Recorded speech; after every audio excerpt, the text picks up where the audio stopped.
Hello, you wonderful people, and welcome to another episode of Super-Fanta-Fi. This being a show where we talk about TV shows of the supernatural, fantasy, and/or science fictional genre. For today's episode, I'm going to talk about the latest episode of Supernatural. A lot of interesting things went down in this episode, so let's break it down. Well, we're kind of picking up after the craziness of last episode. I know even love they casually bring it up. It's like, yeah, get Jack out of here, after the whole Mrs. Butters thing. And then Castiel's like, the what? It's like, oh yeah, you missed this whole debacle situation we were in last episode. Don't worry about it, Cass. We'll catch you up on it some other time. But basically, Sam and Dean are going to look for Amara because I forgot what it was. And it's like, oh, Amara's definitely got to be in Atlantic City because she likes this. Chuck said so. And Sam was like, I thought he was joking. It's like, no, Chuck's not that funny. So they're looking for Amara and they're grasping at whatever leads they can, while Castiel is working on a case with Jack because they kind of want someone around to keep an eye on Jack, but also Castiel doesn't want to just sit about doing nothing, but also Jack doesn't want to sit about doing nothing. Like, he wants to be helpful, he wants to do something, especially because I think for him it's like the more good he does, I think maybe he feels like in some shape or form maybe it'll lean towards making amends for what happened, him killing Mary and everything. So first and foremost, let's start off with Cass and Jack's side of things, which I love. It's like, oh, because even that cop, she's like, really? You look super young to be a cop and everything. And even him being like, at one point, it's like, oh, here's this bear. And it's like, oh, he's like a Marvelous Marvin or something like that. And she's looking at it. He's like, because I got one. And he's like, for my stepson, was it a Reginald or Ronald, And so, because he's not had too much experience of this, so it's kind of nice to see that because I keep forgetting, it's been a while, so I forgot about Castiel being, I'm Agent Swift, as in Taylor Swift. But then there's a guy, his name was Connor, he was murdered, he had liar written on his body, and then like his fingers were stuffed in his mouth apparently. I'm surprised they didn't show because I guess that being as grotesque as it, like, they've shown some, like, grotesque, like, obviously, like, it's not as grotesque as some other shows will show you, like, some of the graphic, like, shit about, like, how someone's, but it's, like, I guess, under the circumstances of what they're trying to get across of what happened to him, I think it'd probably be a little harder to, like, show that on the CW, maybe, I don't know. Despite, how bloody the show can be, it still cuts away from, like, getting too graphic in certain regards, so, but nevertheless. So obviously this connects them to this church, or rather faith-based group. Was it called Patchwork? Which, side note, I've seen that actor who plays the pastor. I've seen him pop up in so many damn things. I just don't know his name. But I thought was interesting, his daughter, Sylvia, is played by the actress who plays Jack in Van Helsing. Also interesting because I saw her most recently was like a specific insurance commercial that I won't say my name, just because I won't bother by it, but it's like, it's a very specific one with a well-known actor in it too, and I'd seen her like in this particular ad a couple times. I was like, so it's just interesting. What I also think is kind of funny too is because obviously, like I said, her character's name is Jack in Van Helsing, so it's interesting that she meets a character named Jack. That had to be like a little wink and nod. Probably no one's thinking that too much about it because Jack's a common enough name, but it's just like, to me, the inner nerd in me, it's like, that's, I'm reaching for something that's not there. It was also interesting too because like there's also like degrees of separation from other things related to like because obviously on the CW we've had the actor who plays Axel, he was in the final season of the 100. God, I'm blanking on his name.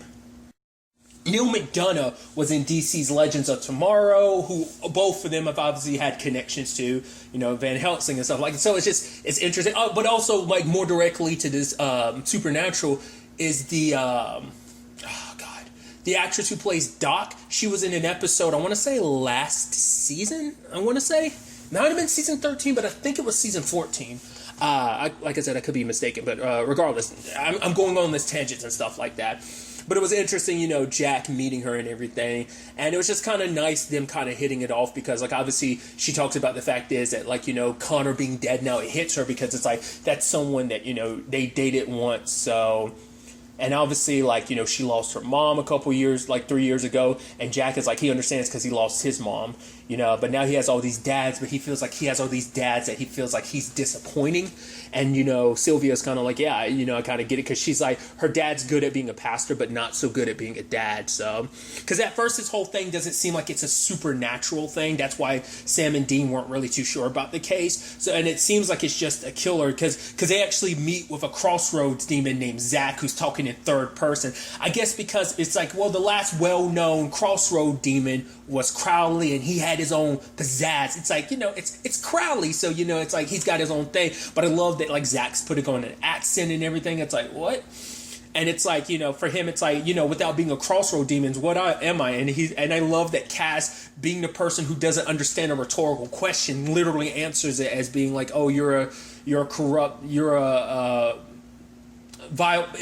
some kind of soul that's corrupted or something like that. And Zach's like, no, I get it, but he means like, he's like, I'm more in the career sense. And because at first I'm seeing Zach, I'm like, oh man, this is the first time I'm hearing about what's going on in hell, right? And then I was like, no, I had to correct myself because I was like, I'm stupid. We know what the lowdown is in hell because Rowena's like running things. She, you know, I was like, right, because we know she's running things. Because I think I was thinking about, because in season 14 we never really got no ins and outs about like really the state of hell after the whole, you know, Prince of Hell situation was dealt with in season 13 when that whole Princess of Hell thing was dealt with. We never was that season 14 too, or was that was just season? I'm blurring all that together. I do apologize. So it's just like we never really got too much about hell until like the Rowena situation, you know. So that's what I just, you know, I'd forgotten about that. But it's like because Rowena is kind of running things, she doesn't let them do the whole, you know, deals anymore because she wants people to end up where they're destined to end up, you know. And I love it. It's like, and dude's like, wait a minute, are you with angels? Are angels you know, investigating human murders now? He's like, is it like highway to heaven, but, you know, with murders? He's like, come on. Like, he's like, I'd watch that show. And he's like, oh, you guys want help? I was immediately like, oh my God, are we about to get this? Are we about to get a crossroad demon, an angel, and a Nephilim solving murders? And it didn't happen. I was like, no. I was so hoping that we'd get Zach in on this too, and he'd be kind of like their bumbling assistant, because it'd be kind of similar to the whole like relationship obviously the Winchesters have had like with Crowley in the past. I thought it'd be kind of similar to that, but it's like, no. You know, I actually just sat here and thought about that. That's crazy. I just thought about that. Jack never got to meet Crowley. That's something I didn't even think about. I mean, because Jack was born at the end of the season. Regardless, tangents and all that. But obviously, it wasn't just Connor. There was someone else that was taken, and we see her fingers getting cut off, which I'm like, the way that whole setup was, because obviously we see her stealing money, I'm like, oh, she's going to have thief written on her body, isn't she? No, different circumstances and situation, but, well, still similar, but it's like, her getting her fingers cut off, I was like, oh, that's some Saw level shit, especially with the TV and everything. It also reminded me of Resident Evil 7, because there's a similar thing in Resident Evil 7. Obviously, won't spoil anything, but it kind of heavily reminded me of that, because it's part of, it's not really going into specifics, but it's one of the DLCs that deals with a similar thing, which I thought was kind of interesting. It's actually kind of part of the main story. You just never get to see this side of things. It's just part of the DLC where you get to see that side of thing that was in a game that you just never got to experience. It's a whole thing. Nevertheless, tangents and all that. But I just thought that was kind of interesting. And obviously there was also that moment where it's like, oh, Jack, you know, you're part of this. So like, you know, because he joined, you know, Patchworks and everything. So it's like, oh, tell us some about you. And he stops, and it's like, you know, Cass steps in, and he's like, you know, it doesn't matter what my name is. But for him, he talks about the fact of who he used to be. And it is something you do kind of forget from time to time, at least I do, who Cass was in the beginning when he got introduced in season 4. He was the loyal soldier. He's like, I always followed, you know, orders. I kind of did what I was told. No, he talked about blind faith. He always, you know, he's like, I did some terrible stuff just by blind faith, you know, because his whole thing was about, because obviously the pastor, he doesn't believe the way his wife did. For him, his wife believed wholeheartedly, and for him, it's like he revamped this whole group, because this used to be like, this group he says himself was like super hardcore, but now for him, it's like he brings in everyone from different sexual orientations, different backgrounds, you know, because it's about, you know, not necessarily 100% what people believe in, but what they do is kind of what he says. Even when he said that line of like, oh, we are like God's hands, in particular, we're all his fingers, I was like, are you the killer? You making that because obviously home dude Connor had his fingers cut off, and obviously the lady's getting her fingers cut off. So I was like, is it you? But nevertheless, it's just, Cassiel opening up, talking about the fact is that after all that crashed down around him, he lost his faith. But then, eventually he had a family. He started a family. He joined a family, and that being the Winchesters. And then, he had a son of his own, and that is what brought his faith back, And I thought that was kind of beautiful, especially this being the final season and everything, kind of coming full circle. Not necessarily full circle, but for him to kind of look at his life from a retrospective like that. I think it's kind of interesting to see how far he's come and just where he started to where he is now with everything. I thought that was just kind of beautiful. But then sadly, obviously it gets blasted on the TV, what's happening to that lady. And it's like, oh my God, who did this? Obviously they think it's a disgruntled person that was forced to leave. They show up at his place. Sadly, he's already dead and has got lust. So I'm like, are we going to run the gambit of the 7 deadly sins? But I'm like, lies isn't one of the 7 deadly sins. I mean, because the lady who was a thief, it's greed, but it was not unless the other dude was pride or something. I don't know what his situation was. Well, he was just labeled a lie, but I guess these are just sins in general, not necessarily the 7 deadly ones. But obviously we're tiptoeing on the 7 deadly ones. But regardless, it didn't go necessarily that far. It was actually shocked me when it gets revealed that it's Sylvia, because the way her friend was just kind of the frown face and stuff like that. I was like, are you the killer? And you're just acting so nonchalant about it? And then Sylvia just reaches over and stabs her. I was like, oh, okay. And so it turns out what this is all about is after Sylvia's mom was hardcore religious, and so when her mom died, her dad took over this whole operation. Like I said, he changed it, and for her, it's you're going against everything. You don't because she stabbed her friend because it's you don't believe like I do, and so for her, it's all these people are hypocrites and they're besmirchment to everything that her mom believed in, what she believes in. It's just she didn't have much to latch onto after her mom died. So she just hardened her beliefs around. So to anyone that kind of went against those beliefs, she, ended up killing them. And it's, so it wasn't a supernatural thing, I mean, I guess, but it still ties in because obviously for them, this is faith-based and everything. But, obviously, Jack is trying to calm her down, but she's like, who are you? You're just a scared boy. And she stabs him, and his wound starts healing. She's like, well, I was hoping you'd see, the angelic side of things. But then, Cass shows up and puts her to sleep and heals the woman's hands. And the pastor's like, what are you? And it's you're an angel. He's like, yeah, I'm not a very good one.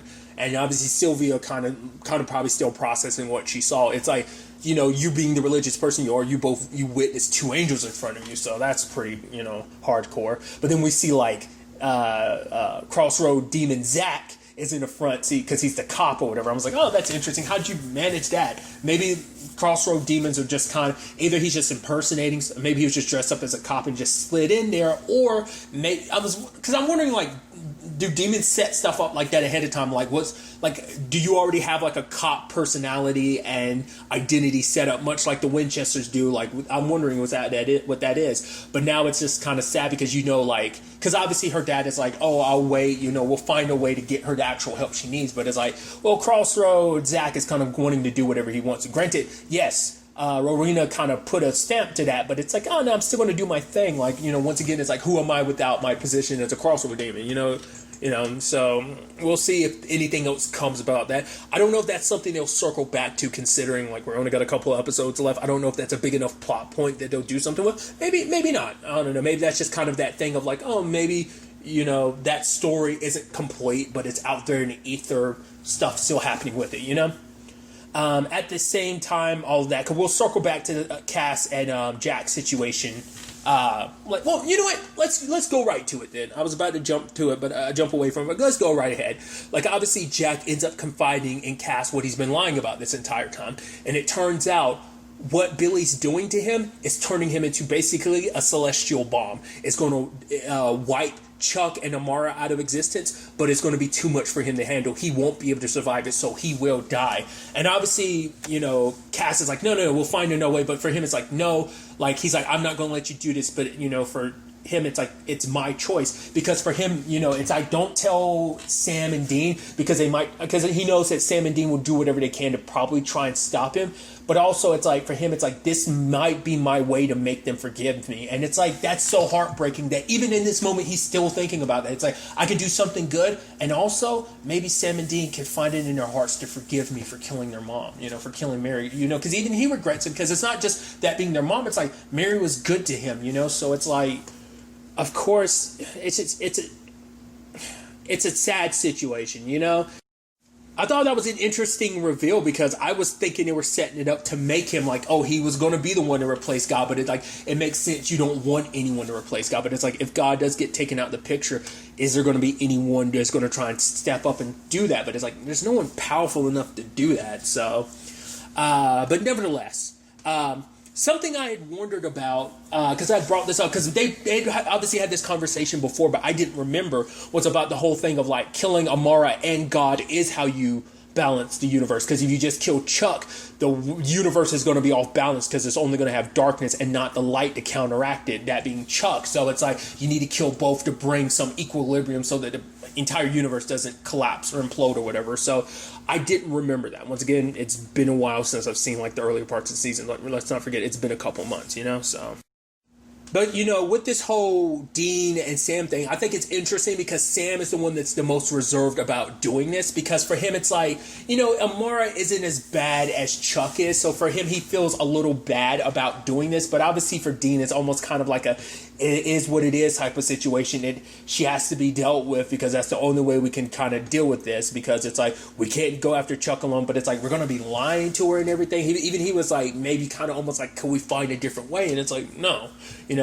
And I love that, you know, even Dean's taking this as an opportunity. It's like, hey, if we go to Atlantic City and she's there, cool. If she's not, hey, it's not a completely wasted trip, you know. So I even love the whole thing of Sam being like, oh, you go in there get a snack. He's like, nope, we're going to be hitting the buffet in about 4 hours, so I'm waiting. He's like, you know, I got to process. It's like, well, the road got shut down or whatever, so it's going to be actually 6 hours. He's like, damn it, all right. What was it? Pork skin or whatever. And there's like pork skin. And lo and behold, who's there? Amara. And I love her being like, oh, yeah, because smell you. You have a particular musk about you. And he's like, oh, thanks. And then, you know, she like smelled them from like 2 states away. And so it's like, oh, I've never had pierogies, so let's sit down and have pierogies. And so they're having a whole conversation about like, yeah, we need to take care of Chuck. And it's actually surprised me what she said. She was like, yeah, I'm not going to betray my brother. I was like, oh, that's so interesting. Considering and what they end up bringing up would come to points in my head. I was like, he locked you up for a very long time. You basically turned your back on him when he was in a weakened state that he couldn't do anything.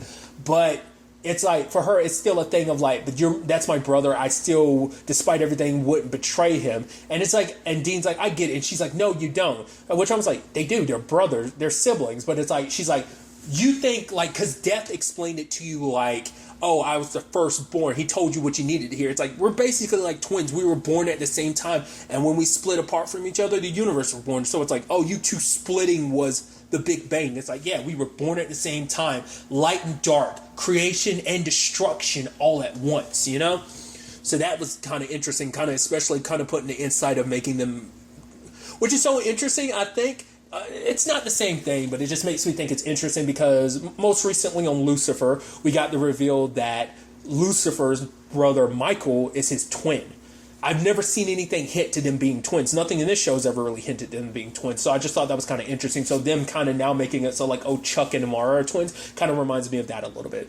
Tangents and all that. But she's not willing to turn on her brother. It wouldn't be right despite everything. So obviously they kind of have to kind of accept it and all that, which is also part of me is like, well, that's good because now you don't have to put her in a position where she ends up getting killed because even Sam was saying like, oh, we're literally having her work towards putting herself in a position to die, to kill herself, you know? But Dean ends up confronting her because he's like, all right, I need to know why you did it, like brought my mom back. Now, this was a really interesting thing because, like, until that preview brought it up, I really didn't think much of it. Like, we never... Because this is our first time seeing Amara since the end of season 11. Yeah, that was the last time they actually saw her face to face, or at least Dean did. So, but it's like, why did you bring my mom back? And it's like, because Dean in his mind had this perfect image of who his mom was. He always lived with the image of like, yeah, like what my life would be like if my mom was still alive. Obviously, we got hints to that, you know, in the past seasons, like when she got brought back. But it's like, he kind of pictured like life would be perfect and stuff like that. And for her, it's like trying to show your mom was like any other person. She was, you know, she was kind of flawed. She had made her own mistakes, but flaws and all was so much better. It was so much of a richer. Your mother was so much more than the image you had of her, this fantasized mother you had in your head. So she was ended up being so much more. So that was one thing, because she was also hoping that, you know, maybe having his mom back would let go of some of that anger that he has, because, well, for one, also make him stop dreaming this life that he had of like, because that was always the thing, like he thought that maybe if his mom had not died, then maybe, and she was still in his life, their lives wouldn't have been what it is. But I mean, it's like, considering everything that went down, who knows? Maybe the fact is things still would have played out that way. Her being a hunter and everything, this world would have still found its way to them, even if she walked away from it. And granted, to be fair, everything getting mixed up in their lives, whether it be Yellow Eyes and everything, and Lucifer, like all this, it's a whole prophecy. It's a whole thing. Like this was all set in motion long beforehand, obviously, as we learned over the course of the series. So it's just, there was almost no escaping this, even if she hadn't died, you know? In some shape or form, it would have always come down to this. But it's also like, I was hoping you let go of some of that anger, and you haven't. And he's like, you're right, I haven't. I'm not angry, I'm furious. Because for him, it's like, you're just as bad as Chuck. Because in our entire lives, my entire life, my brother's life, Cass's life, Jack's life, everyone's lives has always been Chuck's plaything. We've never had any control of our own lives, and you are the exact same way. Because like, what am I, your little experiment to like, oh, your little experiment didn't go the way you wanted it to. Like, you brought my mom back to, you know, manipulate me. Like, yeah, you might have altruistic reasons for doing it, but at the same time, it's still the thing of you doing your own thing. You Celestials, you know, playing with humans like that, you know? So obviously that's what hit him, and him making comparisons to, like, comparing her to Chuck, and it's just like all that he's done. You're just as bad as him. You're sitting on the sidelines letting him do what he wants. So Amara does reluctantly go like, okay, just, can I trust you? And he says, I promise I would never do anything to you. I would never do anything to hurt you. Which you're like, that's going to be remember that wording, because his wording was, I would never do anything to hurt you. That's right, because I'm not going to be the one that kills you. It's going to be Jack. The whole crossing your fingers loophole. Like, obviously they made that perfectly clear to point that out to you. So it's like, I'm not going to hurt you. Jack is. Granted, there's always the thing of, well, yes, you can technical your way out of it, but also at the same time, it's like your betrayal will hurt her, and that, you know, even if it's emotional hurt, it's still hurt. Because Amara's always kind of been fond of Dean, because even he made a point of that, you know. That's why he was like, oh, I can talk to her. She's always kind of had a thing for me. So she's like, at the very least, okay, I'll think about it. So she's a little more on the hook with this whole thing, which, I mean, obviously Dean manipulating her, it's like, that can't be good. But if it means stopping Chuck from doing everything he's done, because even Amara says like, oh, he's almost done. So he's not completely done wiping out all the other dimensions, but he's on his way there, at least in the time frame, you know, of this episode.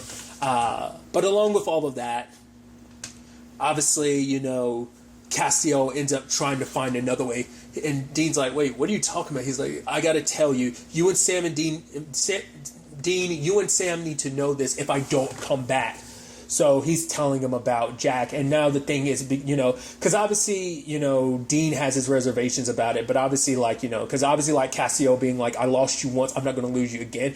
Losing, you know, well, when Jack was in the process of dying, like, you know, that hurt Dean, and obviously, like, that eventually led to everything happening, but he still does care about Jack. So now the thing is, like, is his issues, is that pain going to make him kind of be like, I'm sure sadly there's going to be a part of him that is going to be like, I'm okay with it, because if he can do this, then it kind of makes up for everything. But at the same time, I know there is a part of him that still cares about Jack, that's like, oh, I don't want you to do this, kid. Like, just to get our forgiveness, either we will have to find another way.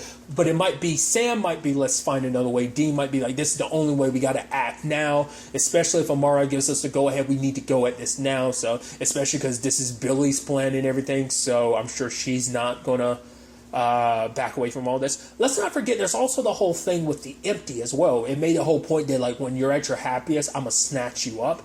I feel like that's still got to be at play. Maybe not. Maybe that's going to be something that's let go. Because there's certain storylines, like I keep bringing it up all the time. I won't bore you with the details, but there's certain storylines that I'm like, it's the final season. I don't know if they're ever going to touch on those storylines with the last remaining episodes we got. You know, maybe not. We'll see. I'm interested to see where all this takes us going forward into the next episode. But really, that's all I'm going to talk about. So the next time we meet, be happy, be safe, live life to the fullest, and enjoy it. Good day, and goodbye.